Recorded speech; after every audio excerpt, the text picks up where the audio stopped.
Alors, je ne suis pas un ange qui est descendu du ciel. Je suis un serviteur comme mes frères serviteurs. Alléluia. Et on a un ministère. Et Dieu se sert des ministères. Gloire à Dieu. Et ce que je voudrais vous dire ce soir, dans tout ce que Dieu il va me permettre de dire au travers de sa parole, c'est qu'il y a un mot pour chacun d'entre nous. Et Dieu ne parle pas pour rien dire. Si je n'aurais pas été là, il y aurait encore des autres frères, des autres ministères qui sont là, et ils auraient prêché sans problème. Mais ce que je veux vous dire de la part du Seigneur, j'ai eu tenu une église pendant des années, et j'expliquais ça tout à l'heure à mon petit neveu, c'est que quand on tient une église pendant des années, c'est tout à fait normal. Chaque réunion, une nouvelle prédication, un nouveau message, un mot gagnant. Alors, une fois, il y a une exception, j'ai écouté dire ça, peut-être vous l'avez écouté il y a des années, qu'un pasteur, il prêchait toujours Jean 3,16, Jean 3,16, Jean 3,16, Jean 3,16. Et une fameuse personne vient vers lui et dit, pasteur, pourquoi vous prêchez toujours Jean 3,16? On en a marre, pourquoi? Mais il dit, quand il aura accepté, je ferai autre chose. Gloire à Dieu. Alors, ça, c'est les circonstances de la vie. Mais ce que je peux vous dire de la part du Seigneur, voilà, bon, on se connaît un petit peu, je suis passé il n'y a pas longtemps encore, mais il y avait des années que j'étais plus passé par là. Ce que je peux vous dire, n'ayez pas peur, on est des chrétiens, des serviteurs de Dieu, alors je ne viens pas de nulle part non plus, et je crois qu'il y a un petit mot du Seigneur pour chacun d'entre nous ce soir. Amen. Gloire à Dieu. Alors, j'ai pris une histoire dans la Bible, sur la parole de Dieu, écoutez-moi bien.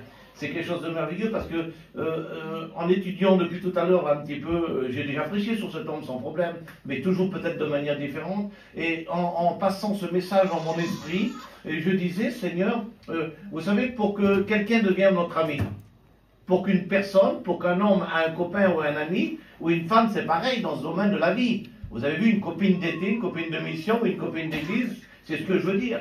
Pour qu'on arrive à donner un surnom à quelqu'un, il faut rentrer en intimité. Est-ce que vous êtes d'accord avec moi? Amen, gloire à Dieu. Je vais le répéter parce que j'ai écouté qu'un amen. Pour qu'on arrive à donner un surnom à quelqu'un, il faut que ça soit votre ami. Amen. Vous ne pouvez pas me dire, moi, quelqu'un qui ne me connaît pas bien, là, il ne peut pas m'appeler n'importe comment. Il faut qu'il me connaisse, ça devient mon copain.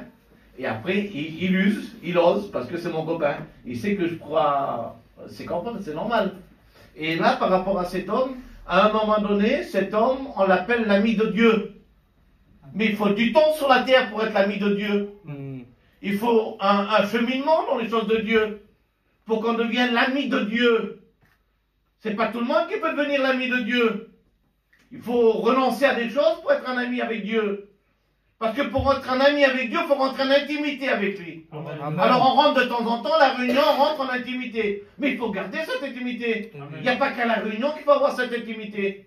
Et là, cet homme, d'après, je vous dis, je ne vais pas vous faire trop languir, mais j'aime bien, c'est la parole de Dieu. Parce que par rapport à un temps passé, que Dieu l'appelle, à un moment donné, alors on dit que c'est l'ami de Dieu. Et quand c'est l'ami de Dieu, Dieu change son nom. Que c'est beau quand c'est Dieu qui change le nom. Amen. Parce que nous, quand c'est nos amis, on ne donne pas de bons noms, disons la vérité. Les surnoms qu'on donne à nos amis ou à des copains, suivant le physique qu'on a, on en prend plein la tête. Hein.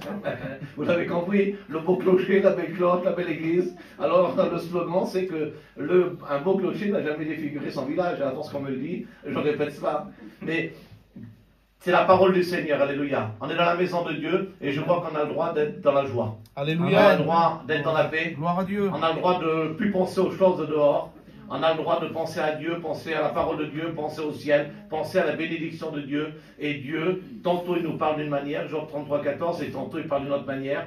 Et ce soir, je bénis le nom du Seigneur parce que à un moment donné de la vie, Dieu se permet en plus, on dit que cet homme il devient l'ami de Dieu. Et en plus, Dieu lui dit, écoute, je vais changer ton nom. Il faut qu'on change ton nom. Et ce nom, il est merveilleux. Parce que si je donnerais un thème à mon petit message ce soir, je n'ai pas trop l'habitude de donner des thèmes, mais vous allez voir, je ne prêche pas toujours cadré. Hein. Ça fait quelques années que je prêche, mais je prêche ce que j'ai dans mon cœur. Et quand c'est fini, c'est fini. Moi, le devant, l'arrière, le commencement, la fin, peu importe l'hébreu, le grec, tout ce que vous voulez. J'aime bien étudier chez moi, mais quand je prêche, j'aime essayer d'être le plus simple possible. Alléluia. Et quand j'ai quelque chose, je le donne. Alors, Amen. celui qui le prend, tant mieux. Celui qui ne prend pas, tant mal. Profitez-en. Hein. Le fait comme une petite vieille, il y avait dans une église un jour. Il y avait une petite vieille un jour qu'elle disait, et que le pasteur il envoyait toujours, et chaque fois que le pasteur il prêchait, elle se bouchait l'oreille. Et à la force, ça intrigue le pasteur, ça. Et le pasteur lui dit, mais il dit, sœur, il faut que je vous demande quelque chose. Il dit, quand je prêche, vous avez mal aux oreilles, quand je prêche, ça va pas, je crie trop fort, qu'est-ce qui se passe? Mais il dit, pasteur, c'est tellement beau ce que vous dites. Je mets une main que quand ça rentre, je veux pas que ça ressort. Je veux le garder dans mon cœur. C'est ça la parole du Seigneur. C'est pas des choses que, en réalité, qu'est-ce que vous voulez qu'on vous apporte? On ne savait même pas lire, on ne savait même pas écrire. Si on est un petit peu instruit, c'est la Bible qui nous a instruits. Si on connaît quelque chose, c'est Dieu qui nous l'a donné. On n'est rien, on a toujours été rien sur cette terre. Et on sera toujours rien de toute façon. Mais si on s'approche de Dieu, si on vient à la vie de Dieu, et si on entre les mains de Dieu, ah Seigneur, c'est pas la peine. Dieu, là, ça ne me pas tout de suite. Là. Seigneur, je n'ai plus quand les entraîneurs avec moi. J'ai le Saint-Esprit. Alors, quel beauté, alléluia. Mettez-vous pas en face de moi, je peux être dangereux quand je prêche. Les bénissons dans Jésus, alléluia. Vraiment, que Dieu c'est beau l'évangile, la pleine évangile, la vraie évangile. Aujourd'hui, on parlait de ça tout à l'heure. Un jeune qui se lève, il veut devenir enseignant, docteur de la Bible. Mais, Seigneur, avant d'être docteur de la Bible, regarde-moi si t'es pas malade. Fais-toi soigner d'abord. Et quand tu es en pleine santé, ben un jour tu seras docteur, peut-être professeur. Mais ben, quand tu es jeune, il n'y a pas à être un professeur. Lis la Bible, prêche la parole de Dieu, Alléluia. et dans toute la simplicité, et laisse-toi le Seigneur. Alléluia. Merci, Seigneur. Alors, je reviens à mon petit message de la parole du Seigneur. Alors, il y a un premier verset dans la Bible, il se trouve dans le livre de la Genèse. Je ne vois pas trop clair, j'ai oublié mes lunettes. Alors, si des fois je fais une faute d'orthographe, c'est pas grave. Hein. Je l'ai mis dans l'autre veste, mais il tombait tellement d'eau. Il a fallu que je me change 2 fois d'habit, c'est pas grave. Écoutez bien. Genèse 22 et au verset 21. Après ces choses, Dieu mit Abraham à l'épreuve. Voilà, j'ai divulgué son nom. Là, il s'appelle Abraham. Mais avant de s'appeler Abraham, il s'appelle Abram. C'est un homme comme tous les hommes, comme toi ce soir. Qui sont les chrétiens? Tous les chrétiens. Levez la main les chrétiens. Aujourd'hui, vous portez le nom de petit Christ parce que vous êtes des chrétiens. Mais avant, que vous vouliez ou que vous ne vouliez pas, vous n'étiez pas des chrétiens. Vous n'avez pas ce nom, en réalité, qui fait partie de l'héritage de Dieu. Et la Bible dit que, dans le livre de la Genèse, chapitre 12, je crois au verset 1, c'est bien cela, Genèse 12, 1, vous le trouverez, vous connaissez le passage, de toute façon il dit ça, c'est Dieu qui appelle Abraham. Dieu appelle Abraham. Parce que là, le verset que je vous ai cité, qui dit, après ces choses, Dieu mit Abraham à l'épreuve. Après ces choses. Mais quelle chose, Seigneur? Dieu mettra jamais quelqu'un à l'épreuve si quelqu'un n'a pas dit oui à Dieu pour vouloir faire quelque chose et qu'entre-temps, il s'est arrêté. La Bible dit, ne promets pas de peur que tu ne peux pas tenir. Mais après ces choses qui s'est passé, que Dieu a promis quelque chose, et quand Dieu promet, je peux vous dire quelque chose de la part du Seigneur, il est bien le Dieu qui tient ses promesses. Amen. Il est le Dieu qui tient ses promesses. Je viens de dire un petit peu tout le monde, moi. Parce que quand Dieu tient ses promesses, et je le dis ce soir entre parenthèses, est-ce que Dieu t'a promis quelque chose? Oui, quel silence. Dieu t'a pas promis quelque chose? Pardon, pas du salut, tu l'as le salut. Mais tu n'as pas demandé des choses à Dieu. Et il y a peut-être combien d'années que tu as demandé des choses à Dieu. Et peut-être là aujourd'hui, tu ne réponds même plus parce que tu n'as même plus la foi de dire, moi je crois, je pense. Si Dieu a changé le nom de Abraham, au début, il s'appelle dans la parole de Dieu Abraham. Mais Dieu dit, tu t'appelleras plus Abraham, tu t'appelleras Abraham. Abraham qui est le père des croyants. Et la deuxième signification, c'est le père de la foi. Et il n'y a pas d'hasard avec Dieu. Quand Dieu promet quelque chose, alors, mais il veut savoir si tu as encore la foi ce soir. Est-ce que tu as encore la foi de pouvoir recevoir ce que Dieu t'a promis? Est-ce que Dieu t'a promis quelque chose? Vous avez peur? Est-ce que Dieu t'a promis quelque chose? Faible la main, hein? Vous avez peur de moi ou du gagnou là? Dieu t'a promis quelque chose? Parlons à Dieu ce soir, alléluia.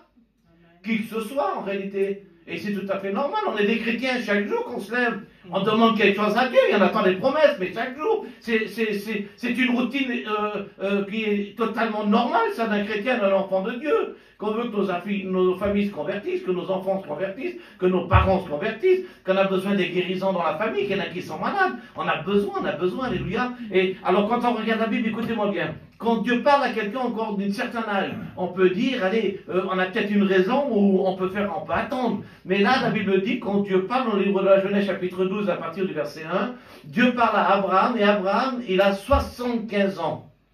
75 ans. Est-ce que vous imaginez quelqu'un qui parle à un homme de 75 ans et qui lui dit qu'est-ce qu'il faut qu'il fasse? On dit ça à un jeune foyer. Et malheureusement, la belle-mère ou le beau-père reste ici, il ne bouge pas de là. Fait comme ci, fait comme ça. Mais heureusement que Dieu c'est différent. Dieu se prend de manière différente. Il peut parler à un jeune foyer, il peut parler à un vieux foyer. Dieu parle à un foyer qui a 75 ans, l'homme.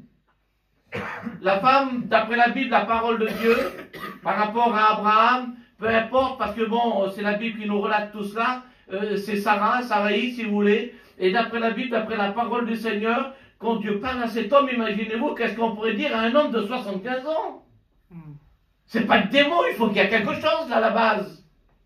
Dieu lui parle, je ne sais pas de la manière que Dieu lui parle et comment que Dieu s'y prend pour lui parler, au travers de qui, mais j'en suis sûr et certain, il n'y a pas à chercher, c'est Dieu qui parle, et Dieu dit, Abraham, il faut que tu t'en ailles. Abraham, il faut que tu partes. Abraham ne travaille pas pour Dieu. Abraham, d'après la parole du Seigneur, il est presque en danger là où il vit, là où il est, à Ur en Chaldée. Et la Bible lui parle, et Dieu lui parle, il dit, Abraham, si tu pars, je te bénirai. Tu auras un nom grand. Et je vous dis entre parenthèses ce soir, il n'y a pas plus grand qu'un chrétien. Mais un chrétien est nouveau. Amen. Un chrétien que son nom est inscrit dans le livre de vie. Pas le chrétien que vous trouvez aujourd'hui, vous demandez à n'importe quelle personne, hein, sur 10 personnes dans la rue, il y en a 8-9 qui vont dire, je suis chrétien, je suis chrétien, je suis chrétien, je suis chrétien. Oui, mais quelle sorte de chrétien?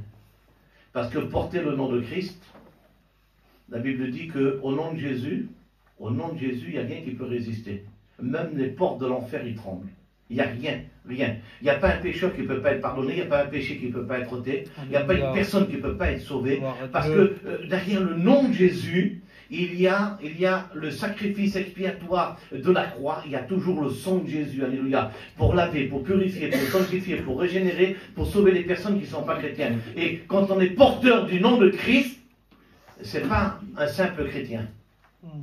Nous on dit un petit message, un petit pasteur, un petit chrétien. Mais je peux vous dire, le langage de Dieu, c'est pas le même que le nôtre. On est bien limité dans le langage. Dieu, il n'est point limité. On parle terrestre, il est céleste. On parle humain, il est divin. On parle charnel, il est spirituel. On parle de la terre, il parle du ciel. C'est pour ça que Jésus, un jour, on lui a demandé, les disciples, Maître, on voudrait que tu nous parles un petit peu d'en haut, parce qu'ils ont vu tous les miracles, tout ce qu'il faisait Jésus. Tout ce qu'il faisait, que les éléments déchaînés lui obéissaient, la mer se calmait, la tempête et tout ce que vous voulez, les possédés, ils étaient délivrés, les morts, ils étaient ressuscités, les boiteux marchaient, les aveugles, ils voyaient, les sourds, ils entendaient, parce que dites-moi la vérité en vrai, on peut parler à un aveugle, mais l'aveugle, il peut dire, oui, prie pour moi, je veux que je sois guéri, mais parler à un sourd, vous essayez de parler avec un sourd? Alors, et la Bible dit que Jésus parlait au sourd et le sourd l'entendait. Il n'y a pas un homme comme Jésus, il n'y a personne qui soit comme lui. Et parce qu'il n'y a personne qui soit comme lui, on le représente ce soir. Alléluia. C'est pour ça que jamais homme n'a parlé comme cet homme. Et tout ce qu'il a fait, tout ce qu'il a pu faire, c'est quelque chose de glorieux, c'est quelque chose de merveilleux. C'est Christ, c'est Jésus, alléluia, c'est celui qui vit dans nos cœurs, c'est celui qui vit dans nos vies. Et quand on porte le nom de chrétien et qu'on respecte ce nom, qu'on honore ce nom, qu'il n'y a pas que simplement le dimanche avec respect et humilité qu'on s'approche de la Sainte Table, mais toute la semaine, respect, humilité, discernement, pour la tromperie, pour le vol, le mensonge, le travail, le commerce, tout ce que vous voulez, si on est comme ça, on est des chrétiens. Et alors là, quelle sorte de chrétiens?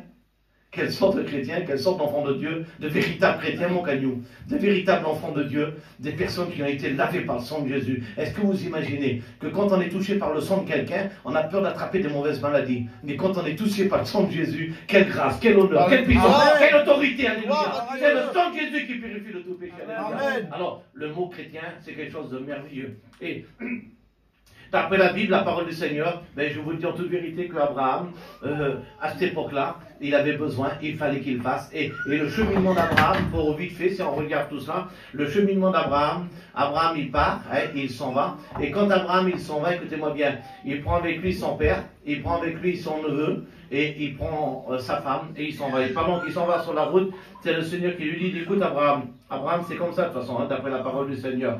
Il lui dit, va-t'en. Va-t'en de ton pays, va-t'en de ta patrie, va-t'en de ta famille, va-t'en Abraham. Et on voit que Abraham, d'après, je me souviens du frère Paillon, notre ancien, qui nous expliquait cela, que Abraham c'est le premier hébreu de la Bible, le premier hébreu parce que c'est le premier homme qui traverse, on va dire, le Tigre, d'après la parole du Seigneur, et qui traverse sur une longueur à peu près de 1000-1800 km. Et Abraham, c'est le premier hébreu parce qu'il traverse le Jourdain. Et l'histoire d'Abraham, vite fait, hein, en passant ensemble un petit peu son histoire, Abraham, quand il part là où ce que Dieu lui dit d'aller, écoutez-moi bien, là où ce qu'il part, où ce que Dieu lui dit d'aller, sur la route, la Bible dit que Abraham, Dieu lui fait toujours ses promesses, et vous connaissez un petit peu l'histoire d'Abraham, il y a toujours sa femme qui est là, et il y a toujours quelqu'un qui va dire, mais comment ça se fait, la promesse, Dieu te l'a donnée, mais comment ça se fait, Dieu va dire que tu vas être, ta postérité sera plus nombreuse que les étoiles du ciel, plus nombreuse que les grains de sable de la mer, mais Abraham, pour le moment, t'as rien du tout, et tout au long de ce cheminement, là, on va dire, de 75 ans à 99 ans, ça va lui être reproché, je vous dis pas combien de fois, à un tel point qu'on va, à un moment donné, déstabiliser la foi d'Abraham. Et c'est pas n'importe qui va déstabiliser sa foi.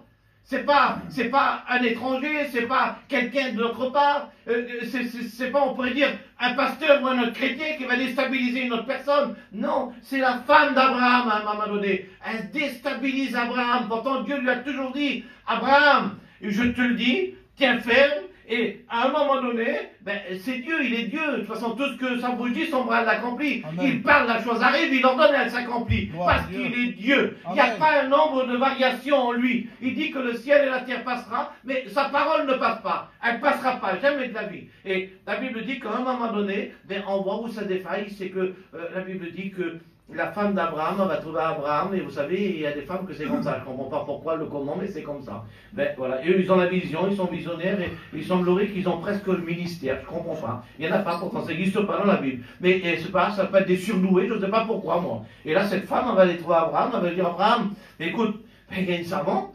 Et c'est pareil, voilà, ma servante, et tu vas avoir un fils, et tu verras, puisque Dieu n'intervient pas. Oui, mais ce que je veux vous dire ce soir, écoutez-moi bien, Dieu dit, ne prenez pas mes pensées pour vos pensées. La pensée de l'homme n'est pas en son pouvoir. Et quand on regarde la Bible, quand on regarde la parole du Seigneur, c'est tellement important de faire confiance en Dieu, mais jusqu'au bout. Jusqu'au bout. Mais et je ne sais pas comment qu'elle s'y prend, mais elle arrive à s'y prendre d'une manière, écoutez-moi bien, que Abraham, il va avoir un fils. Et ça va être la guerre dans le foyer. Ça va être la guerre. Ce fils qu'il va avoir, le premier fils qu'Abraham va avoir, ben, c'est Ismaël. Et Ismaël, écoutez-moi bien, mais encore d'aujourd'hui, là, de notre jour aujourd'hui, là. Ismaël, écoutez-moi bien. Et c'est de lui il va sortir 12 rois. D'Ismaël, il va sortir 12 princes. C'est de lui qui sort tous les pays orientaux, tous les pays arabes, tous les pays orientaux, il sort d'Ismaël. Et Ismaël, la Bible dit qu'avant qu'il naisse, un ange va parler à la servante d'Abraham, il va lui dire, écoute, tu vas avoir un fils. Et ce fils, il va être comme un âne sauvage. Il va habiter toute sa vie face à ses frères, et toute sa vie, ses frères t'apprennent sur lui, et lui t'apprend sur eux. Et pour ceux qui ont été en Israël, ben, Israël, ça fait à la plus longue de toute l'histoire de la Bible, c'est du temps de David, ça faisait environ 280 km de long. Et la Bible nous dit que, écoutez-moi bien, toute face à Jérusalem, c'est tous les pays orientaux, tous les pays arabes, et toute la vie, ils ont toujours frappé sur Jérusalem, ils veulent toujours frapper sur Jérusalem, ils veulent toujours conquérir Jérusalem, encore aujourd'hui, à cause d'une femme. À cause d'une femme, parce qu'elle va dire à son homme, Dieu t'a pas donné la promesse, alors écoute, moi j'ai trouvé la solution. Ben, je vous dis de la part du Seigneur, faites attention, méfiez-vous, mes frères, mes soeurs, de la part du Seigneur. Prenons pas nos pensées pour les pensées de Dieu. Vous savez, quand c'est Dieu qui parle, il n'y a pas de mots de toute façon. Quand c'est Dieu, c'est vrai. C'est du concret. C'est du réel. Il n'y a pas à faire quoi que ce soit, on n'a pas le droit de toute façon. Laissons-le faire et vous verrez que les choses qu'il est capable de faire, alléluia. Alors, pour passer vite fait, qu'on va venir au passage où je voudrais arriver ensemble ce soir, par rapport à Dieu, le petit message que Dieu a mis sur mon cœur, j'ai pris plein de versets, mais bon, je vais vous faire grâce des versets, je vais plutôt vous les réciter comme ça. Alors, au bout de quelques temps, écoutez-moi bien, parce que ça a quand même mis des années, parce que quand Abraham, d'après la Bible, d'après la parole du Seigneur, quand il va avoir le deuxième fils qui s'appelle Isaac, Abraham, d'après la Bible, d'après la parole de Dieu, on va dire que, je crois que c'est sa femme, je ne veux pas faire une amalgame dans les âges, mais je crois que la femme d'Abraham, elle a 99 ans, je crois. Et qu'Abraham, il y a à peu près, il y a, je crois, une quinzaine ou 20 ans plus que Sarah, que sa femme, mais peu importe par rapport à l'âge, c'est pas l'âge qui est important ce soir. L'important ce soir, c'est la parole du Seigneur. Et quand Abraham, il a Isaac, alors comprenez que Isaac, c'est le fils de la promesse, c'est le fils que Dieu lui avait promis, et le fils que Dieu lui a promis, Alors, à un moment donné, parce que je ne voudrais pas prêcher trop longtemps ce soir, mais il y a des beaux points, ils sont merveilleux d'après la Bible, la parole de Dieu, d'après la parole du Seigneur. C'est pour ça qu'il dit dans Genèse 22, après ces choses, de tout ce que je vous ai dit vite fait là, parce qu'il faudrait du temps pour tout bien les expliquer, mais je vous parle assez rapide pour arriver au lieu où je voudrais arriver ce soir ensemble. Après ces choses, Dieu mit Abraham à l'épreuve et lui dit, Abraham, et il répondit, me voici. Ça veut dire que Abraham là, il est en communion avec Dieu, il sert Dieu. Abraham, là, il est l'ami de Dieu. Abraham, là, il va devenir le père de la foi, le père des croyants. Abraham, là, il porte le nom que Dieu lui a donné. Il lui a changé son nom parce qu'il est vrai. Et vous savez, il y en a qui peuvent en prêter le nom chrétien. Nous, ils peuvent dire chrétien. Mais qu'est-ce qui fait de nous des chrétiens, mon Gagnon, hein, mon frère? Qu'est-ce qui fait de nous? Parlons pas du ministère ou de serviteurs de Dieu. Qu'est-ce qui fait de nous des enfants de Dieu? C'est notre vérité avec Dieu.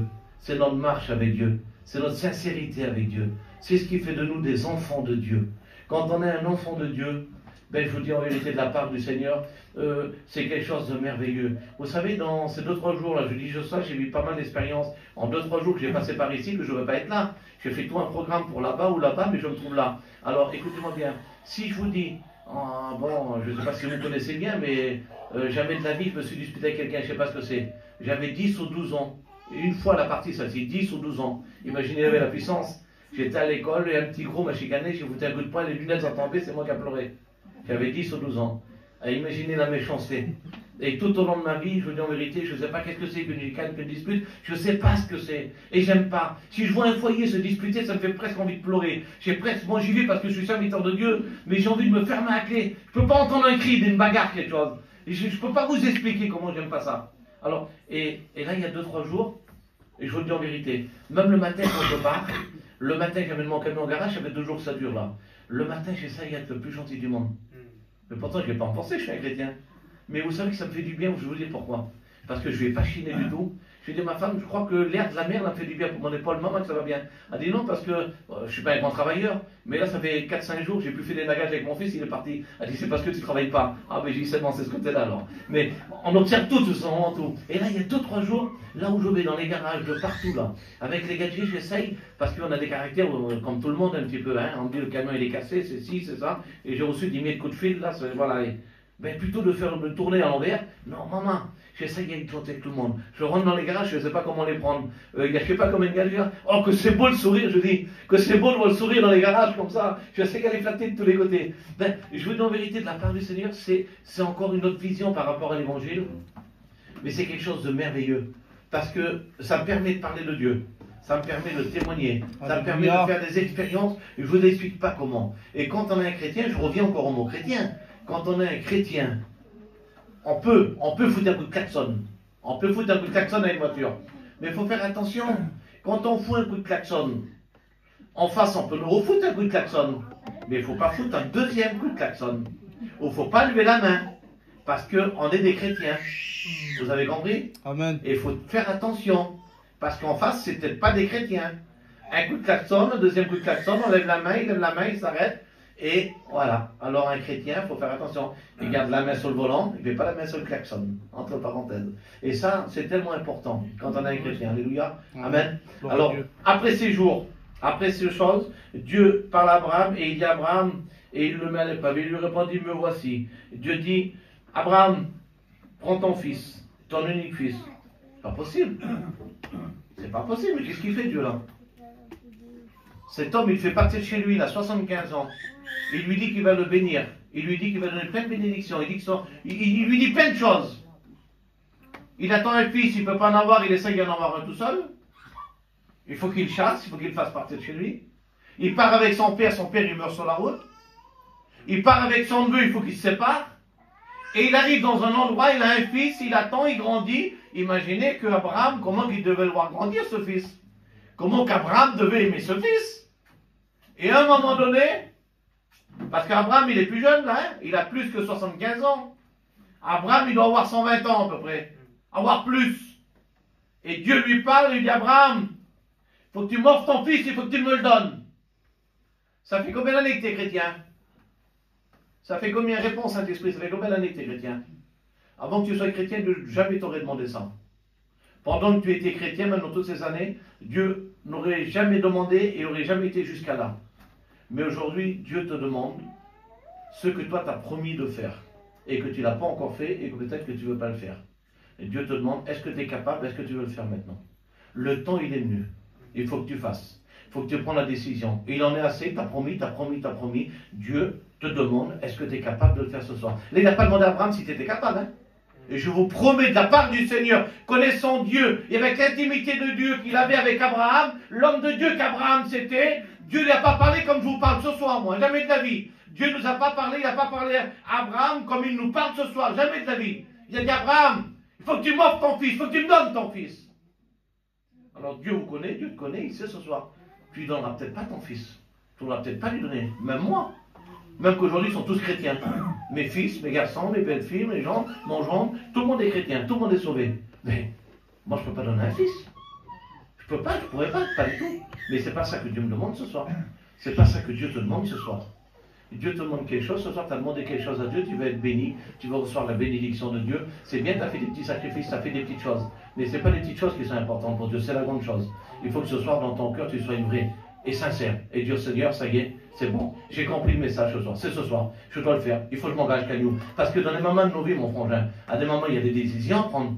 Il y a des positions à prendre. Il y a comment expliquer ça ce soir sans être maladroit? Mais peu importe ce soir, le plus jeune chrétien ou le plus vieux des chrétiens, quand il y a cette intimité avec Dieu et qu'on est vrai, qu'on est sincère et qu'on demande des choses à Dieu, la Bible dit que c'est celui qui paye le prix qui emporte le butin. Amen. Est-ce que tu es capable de payer le prix ce soir? Le silence de Dieu, c'est quelque chose de merveilleux. Le silence de l'Église, je le connais un petit peu aussi, c'est la réflexion. C'est la réflexion en nous-mêmes, la réflexion. Mais le silence de Dieu, comme à des moments dans la Bible que Dieu n'a pas parlé pendant des années, c'est parce que Dieu n'avait pas besoin de parler, les choses se faisaient bien, les choses se faisaient normales. Ou alors les choses ne se faisaient pas du tout. Mais à un moment donné, Dieu a quand même parlé, Dieu parlait, et personne ne peut empêcher Dieu de parler. La Bible dit que même les serviteurs de Dieu, s'ils s'arrêteraient de parler, Dieu pourrait faire parler les pierres à leur place. Alors écoutez bien, on va se voir maintenant dans ce petit passage. Je ne sais pas, c'est pas trop long, non? Parce que, c'est pas trop long, c'est, je sais pas, 10 minutes encore. C'est pas sûr. Amen, mon Dieu. Je sais pas, je dis ça comme ça, moi. Je suis de passage ici, pas longtemps. Il pleut en plus, on va se tremper à l'os. Si je ferais 10 minutes de plus, quand on va sortir, peut-être qu'il n'y aura plus de pluie. Amen. Allons du bon côté de la chose. Disons oui, vas-y, prêche, frère. Alors écoutez bien. Quand Dieu parle à Abraham, Dieu lui montre tout cela. Il dit, Abraham, il faut que tu montres ton fils. Et il dit ton unique fils. Pourtant, il a 2 garçons. Oui, mais il y a le véritable chrétien et il y a le chrétien d'étiquette. Le chrétien d'étiquette, c'est lui qui prend ses pensées pour les pensées de Dieu.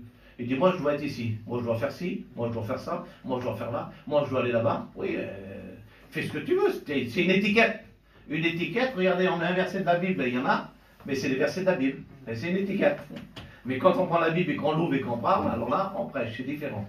Alors, ce que je veux dire de la part du Seigneur, c'est que Dieu, il dit, amène-moi, je veux que tu me donnes ton fils, ton unique fils, celui que tu aimes. Alors, la Bible nous dit que Dieu lui dit, Abraham, tu vas aller sur la montagne de Moria, dans la vallée de Moria. Tu vas aller sur cette montagne. Et vite fait, en étudiant un petit peu, j'avais pris la petite signification. D'après la Bible, d'après la parole du Seigneur, Moria signifie, écoutez-moi bien, Dieu voit. Dieu voit. Et quand on regarde la montagne de Moria sur la vallée de Moria, c'est Dieu pourvoira. Amen. Dieu voit et Dieu pourvoira. Alors là, maintenant, si je te dis, est-ce que tu es capable, est-ce que tu veux? Peut-être tu vas dire, ah oui, parce que maintenant Dieu y voit et Dieu pourvoira. Oui, mais avant de te dire cela, il ne faut pas rester réticent avec la parole de Dieu. Il faut toujours dire oui, amen à la parole du Seigneur. C'est vrai, mon nous. La parole de Dieu, elle n'est pas dure. Elle est oui, elle est amen. Quand tu es capable de ne pas faire avec Dieu, on va dire, un compromis, ça veut dire que tu y fais pleinement confiance.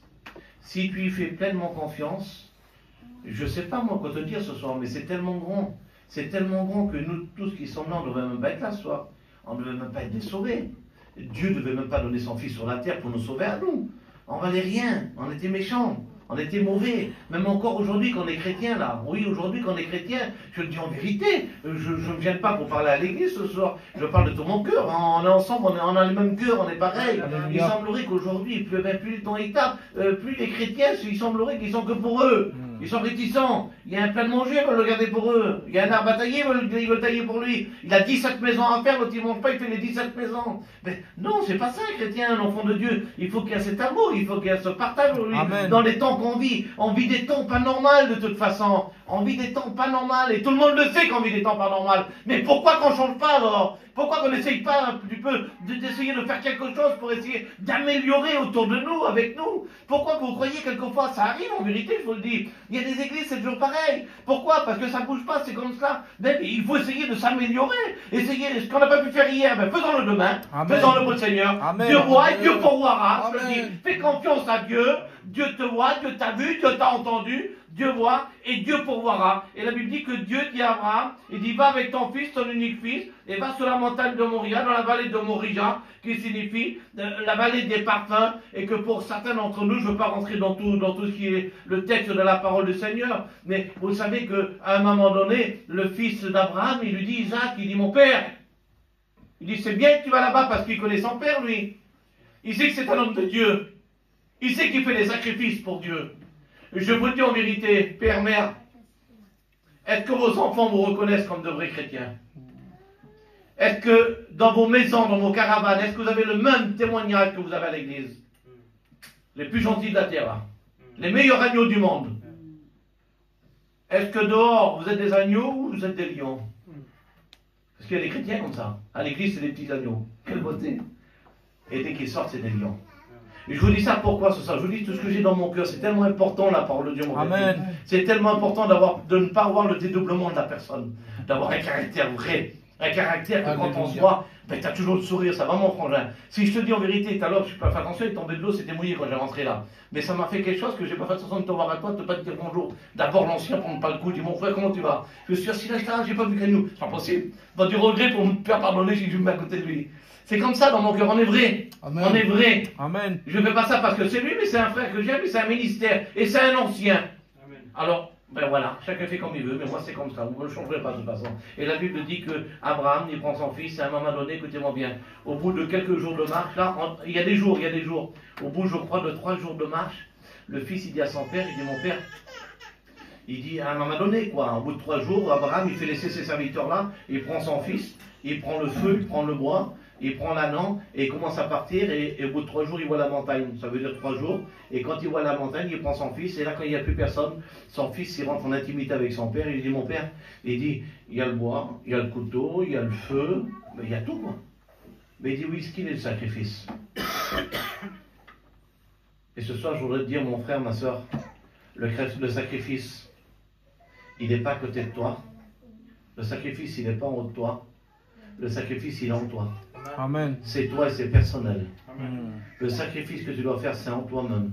Pour toi, pour ton foyer. Je ne sais pas pourquoi je vous dis ça, ça prend forme, je presse comme ça, de ce que je vous dis là ce soir en passant comme ça. Le sacrifice, il est en toi. C'est toi. Il y a un sacrifice à faire. Et si tu es capable de le faire ce soir, Dieu a vu, Dieu voit, et Dieu pourvoira. Alors, je vous le dis en vérité, c'est pas facile de faire le sacrifice. Hein? Attention, je ne dis pas un sacrifice qu'il faut donner sa vie. Parce que votre vie, vous l'avez donnée à Jésus. Amen. Dites la vérité. Amen. Non, mais est-ce que c'est vrai? Est-ce que vous avez donné votre vie à Jésus? Amen. Bien, vous avez donné la chose la plus importante. Alors, le sacrifice intérieur, c'est beaucoup plus simple. Ben oui, parle bien, pasteur, c'est plus simple. Là, mais moi, je suis mort à le faire. Et je ne peux pas m'en débarrasser, j'y arrive pas. Eh oui, mais si tu arrives pas, alors demande à l'église. Demande aux serviteurs, ils vont prier pour toi. Alléluia. Mais il faut que tu fasses ce sacrifice en ton cœur ce soir. Il faut que tu dises à Jésus ce soir, Seigneur, comme tu as fait Abraham, tu me demandes ce soir, oui, ben, il faut le faire ce soir. Dieu voit, Dieu pourvoira, Dieu va t'aider, t'en fais pas, il ne te laissera pas. Écoute bien, je vais vous dire quelque chose, je l'ai reçu dimanche passé au culte, je vous le dis de tout mon cœur, écoutez-moi bien. Il y a un homme, je crois que, je ne peux pas dire, je crois que c'était, attends de voir, c'est un arabe ou un turc, je ne sais pas, il est dans l'église à Lunel là-bas, écoutez-moi bien, un gadjo quoi, voilà. Mais il dit, je suis chrétien, ma femme est chrétienne, écoutez bien. Et il dit, voilà que ma femme, elle fume, ça fait 2 ans, elle ne veut pas s'arrêter de fumer, elle ne veut pas s'arrêter de fumer, elle ne veut pas s'arrêter de fumer. Alors il dit, je lui dis à ma femme, j'ai dit, j'ai tout essayé. arrête de fumer. Il faut que tu arrêtes de fumer. Et sa femme, elle ne veut pas arrêter de fumer. Et peu importe la passion, hein, vous avez compris, c'est, voilà, c'est entre parenthèses. Et qu'est-ce qu'il fait? Il dit en plus, elle achète des boîtes de tabac, et à côté de moi, elle roule le tabac. Et elle dit, je prie le Seigneur, je demande à Dieu, et il faut voir l'homme que c'est, parce que quand il parle dans son cœur, c'est un chrétien. Mais un chrétien exemplaire, mettons. Un chrétien, voilà. Quand je dis exemplaire, pardon, c'est un chrétien. Un chrétien, c'est tout simple, mais un chrétien, c'est vrai. Ça ment pas, ça triche pas, ça fait pas de choses qu'il ne faut pas faire, c'est un chrétien. Et on le voit qu'il est tellement vrai dans son témoignage, il dit, qu'est-ce que je vais faire? Comment je vais faire ça? Comment je vais faire ça? Il dit, si je lui redis, et qu'elle ne veut pas arrêter. Alors il dit, j'ai essayé de la secouer un petit peu, mais avec des mots. Mais impossible. Alors avec ma fille, j'ai dit, comment je vais faire? Il dit, voilà, je me suis levé à 2-3 heures du matin. Il dit, j'ai pris sa boîte de tabac, j'ai tout pris, et j'ai tout jeté à la poubelle. J'ai tout jeté. Mais il dit en moi-même, j'ai dit, comment je vais faire quand elle va se réveiller et qu'elle va chercher son tabac? Alors il dit ça dans sa témoignage, écoutez-moi bien. Il dit, Seigneur, j'ai fait tout ce que j'ai pu. J'ai suis allé jusqu'au bout. Tu vois mon foyer, je ne veux pas perdre ma compagne, je ne veux pas perdre ma femme, elle peut partir parce qu'il connaissait son caractère. Mais il dit, je mets tout entre tes mains. Le lendemain, elle se réveille, la dame, et en plus, comprenez le caractère, elle fume et lui fume pas. Alors, elle a le feu, quoi. Elle se réveille, et presque elle veut le taper. Et lui, il dit, avec des gestes et tout, des paroles, et elle veut me quitter. Et il dit, je la tiens par les mains, je sais. Et je dis, non, tu ne peux pas me quitter, tu ne peux pas partir, c'est pas possible, il ne faut pas que tu partes. Bon, pour la finir au plus court. Il dit, au bout de quelques jours, je l'ai pris et je l'ai gardé. Au bout de quelques jours, il dit, elle a été délivrée de la cigarette. Alléluia. Elle voulait me quitter, elle voulait partir. J'étais perdu. Mais il dit, je l'ai quand même gagné. Et frère ou sœur, je le dis ce soir, ça peut être ta femme, ça peut être ton mari, ça peut être ton fils. S'il est sous ton toit, ben, ce soir le Seigneur te demande de faire le sacrifice. Amen. Dieu ne te laissera pas tout seul. Et Dieu ne t'abandonnera pas. Et Dieu ne te laissera pas. Et Dieu va t'aider. Mais ce soir, il faut t'obéir à la parole de Dieu. Si tu veux que Dieu te bénisse, si tu veux que ton nom soit rendu grand en disant tu es un véritable chrétien, tu es une véritable enfant de Dieu, que tu pourras peut-être même témoigner à l'église, que là pour le moment, des fois, je ne sais pas, peut-être limité. Ben, je te le dis de la part du Seigneur. Il n'y a rien que Dieu ne puisse pas faire. Rien. À un tel point, après, on ferme la Bible et on prie le Seigneur. Écoutez-moi bien. Abraham, il monte son fils et vous savez qu'est-ce qui se passe. Abraham, il le met sur le bois. La Bible dit qu'Abraham, il prend le couteau. Et à un moment donné, quand il va pour égorger son fils, pour faire le sacrifice, qu'est-ce qui se passe? La voix de Dieu se fait entendre. Et Dieu parle encore à Abraham. Et assurément que, écoutez-moi bien, comment qu'Abraham, il reconnaissait la voix de Dieu? Dis-moi la vérité, parle au Saint-Esprit qui est parmi nous ce soir. Est-ce que tu reconnais la voix de Dieu quand il parle? Est-ce que tu écoutes toujours la voix de Dieu quand Dieu te parle?